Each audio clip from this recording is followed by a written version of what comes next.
Shalom Bapak Ibu Saudara yang dikasihi oleh Tuhan Yesus Kristus. Sukacita dan damai sejahtera Allah kiranya terus melimpah di dalam kehidupan Bapak Ibu Saudara sekalian dimanapun Bapak Ibu Saudara berada.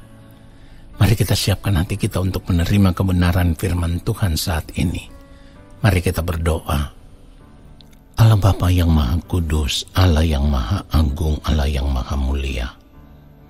Kembali saat ini ya Bapa, kami mempersiapkan hati kami untuk menerima kebenaran firman-Mu. Berbicaralah bagi kami semua. Sampaikanlah isi hati-Mu kepada kami ya Allah. Roh Kudus Tuhan kiranya membuat kami mengerti apa yang kami dengar. Lalu kami mau berjuang hidup seturut dengan firman-Mu. Kami mau tinggal di dalam firman-Mu ya Tuhan. Dan firman-Mu biarlah senantiasa tinggal di dalam kami, supaya di sepanjang hari-hari hidup kami hanya hidup untuk melakukan firman-Mu. Di dalam nama Tuhan Yesus Kristus, kami siapkan hati kami untuk menerima kebenaran firman Tuhan saat ini. Amin. Saudara yang dikasihi oleh Tuhan Yesus Kristus, kita akan membaca kebenaran firman Tuhan, Lukas 21, ayatnya yang ke-34. Lukas 21 ayat 34, demikian firman Tuhan. Jagalah dirimu, supaya hatimu jangan syarat oleh pesta pora dan kemabukan, serta kepentingan-kepentingan duniawi, dan supaya hari Tuhan jangan dengan tiba-tiba jatuh ke atas dirimu seperti suatu jerat. Saudara yang dikasihi oleh Tuhan Yesus Kristus, dari kebenaran firman yang kita baca ini seharusnya kita mengerti bahwa firman Tuhan ini merupakan satu peringatan kepada kita semua yang hidup sebagai orang percaya. Firman Tuhan ini dimulai dengan kalimat jagalah dirimu. Ini artinya di dalam setiap gerak kehidupan kita harus terus memeriksa hidup kita. Kita harus benar-benar memeriksa hati kita.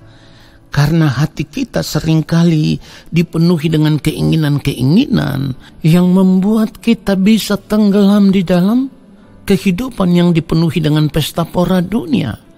Dikatakan jagalah dirimu supaya hatimu jangan syarat oleh pesta pora dunia. Saudara perhatikan ini. Yang dimaksudkan dengan pesta pora itu bukan sekedar musik hingar-bingar. Bukan saudaraku. Yang dimaksudkan dengan pesta pora di sini adalah ketika hati kita, pikiran kita, perasaan kita, apapun yang kita lakukan, itu tidak sesuai dengan kehendak Allah Bapa di sorga. Itu tidak sesuai dengan pikiran dan perasaan Allah. Itu artinya kita sedang hidup di dalam pesta pora, saudaraku. Jadi kalau firman Tuhan katakan kita harus menjaga diri supaya hati ini jangan syarat oleh pesta pora, maka kita harus benar-benar memeriksa seluruh keberadaan hidup kita. Artinya kita harus memeriksa mulai dari keinginan hati kita, apa yang kita inginkan itu sesuai dengan kehendak Allah atau tidak. Saudara perhatikan itu. Jadi kalau segala sesuatu yang kita inginkan, yang kita pikirkan, yang kita lakukan, itu tidak sesuai dengan kehendak Allah Bapa di sorga, maka kita sedang berada di dalam pesta pora. Ya, kenapa begitu? Karena semua yang kita inginkan, semua yang kita pikirkan, semua yang kita lakukan itu adalah kepentingan-kepentingan duniawi. Kepentingan-kepentingan yang tidak bernilai tinggi, saudaraku. Kepentingan-kepentingan yang hanya sementara. Artinya kalau kita tenggelam di dalam cara hidup yang demikian, maka kehidupan kita menjadi kehidupan yang tidak berkenan di hadapan Allah.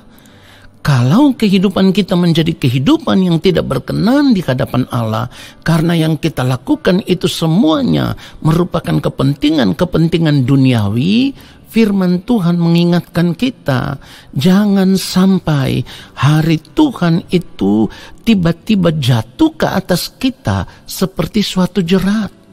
Kenapa dikatakan seperti suatu jerat? Karena ketika kita sedang berada atau ketika kita sedang melakukan segala sesuatu dan itu tidak sesuai dengan kehendak Tuhan, maka kehidupan kita saat itu ada di dalam kehidupan yang tidak berkenan di hadapan Allah. Dan ketika kita berada di dalam kehidupan yang tidak berkenan di hadapan Allah, lalu hari Tuhan itu tiba-tiba jatuh atas kehidupan kita, maka dapat dipastikan, saudaraku, kehidupan kita akan binasa. Kenapa binasa? Karena saat itu kita sudah tidak punya kesempatan lagi untuk berubah atau untuk merubah diri. Jadi ketika hari Tuhan tiba atas hidup kita dan kita tidak ada di dalam keadaan siap sedia, maka kita akan binasa, saudaraku. Itulah sebabnya kalau kita membaca Lukas 21 ini ayat 36 dikatakan, berjaga-jagalah senantiasa sambil berdoa, supaya kamu beroleh kekuatan untuk luput dari semua yang akan terjadi itu, dan supaya kamu tahan berdiri di hadapan Anak Manusia. Jadi kalau dikatakan kita harus berjaga-jaga sambil berdoa, tidak ada cara lain selain dalam hari-hari hidup kita. Kita harus terus membangun persekutuan dengan Tuhan, saudaraku. Karena ketika kita terus-menerus membangun persekutuan dengan Tuhan, maka kita akan memiliki kepekaan, kita akan memiliki kecerdasan roh, sehingga kita mengerti manakah kehendak Allah, apa yang baik, yang berkenan kepada Allah, dan yang sempurna. Lalu kita hidup melakukan apa yang menjadi kehendak Allah Bapa di sorga. Kita tidak sibuk lagi dengan kepentingan-kepentingan duniawi yang bisa membuat kita terjerat, saudaraku. Dan ketika kita hidup melakukan kehendak Allah Bapa di sorga, maka saat hari Tuhan itu tiba, seperti yang firman Tuhan katakan, kita akan tahan berdiri di hadapan Anak Manusia. Karena apa? Karena kita tidak malu di hadapan Tuhan. Keadaan kita adalah keadaan yang berkenan. Ini yang terpenting di dalam kehidupan kita sebagai orang percaya. Bukan kepentingan-kepentingan duniawi yang bisa kita nikmati hanya sementara, saudaraku. Jadi perlu diingat, kalau kita tidak memeriksa diri kita, lalu hari Tuhan itu tiba ke atas kita seperti suatu jerat, dan keadaan kita tidak berkenan, maka kita tidak akan bisa diterima di dalam kerajaan Allah Bapa di sorga. Biarlah kita semua menyadari akan hal ini, saudaraku. Jangan sampai rupa kita dipandang hina di hadapan Allah ketika kita berhadapan dengan Allah Bapa di sorga. Firman Tuhan katakan di dalam Mazmur 73 ayat 20, seperti mimpi pada waktu terbangun, ya Tuhan, pada waktu terjaga, rupa mereka kau pandang hina. Saudara, biarlah kebenaran firman Tuhan ini menyadarkan kita semua. Tuhan Yesus memberkati kita semua. Mari kita berdoa. Kami bersyukur untuk firman yang kami terima saat ini, ya Bapa. Karena kami terus diingatkan supaya tetap ada di dalam keadaan berjaga-jaga. Kiranya Roh Kudus Tuhan akan memampukan kami supaya setiap hari, dalam setiap waktu hidup kami terus memeriksa keadaan hidup kami, supaya kehidupan kami mau terus berkenan di hadapan Bapa di sorga.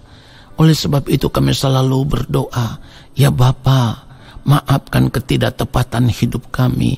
Kami memohon belas kasihan Bapa. Apa yang kami buat yang tidak patut, yang tidak berkenan di hadapan Bapa, ampunilah kami, belas kasihanilah kami. Lalu saat ini Roh Kudus Tuhan akan memegang tangan kami dan terus menuntun kami, supaya setiap hari kami tetap berjalan di dalam kebenaran firman-Mu, hidup di dalam takut akan Tuhan sampai waktu Tuhan tiba bagi kami. Saat ini kami semua mau mengangkat tangan di hadapan Bapa di sorga.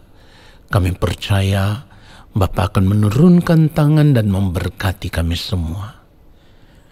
Turunlah atas kehidupan kami segala berkat kasih karunia daripada Allah Bapa di sorga. Rahmat cinta kasih yang berlimpah-limpah dari Gembala Agung yang mulia Tuhan Yesus Kristus di dalam persekutuan yang manis dengan Roh Allah yang kudus, menyertai langkah hidup kami dan memberkati kami sekarang dan sampai selama-lamanya. Amin.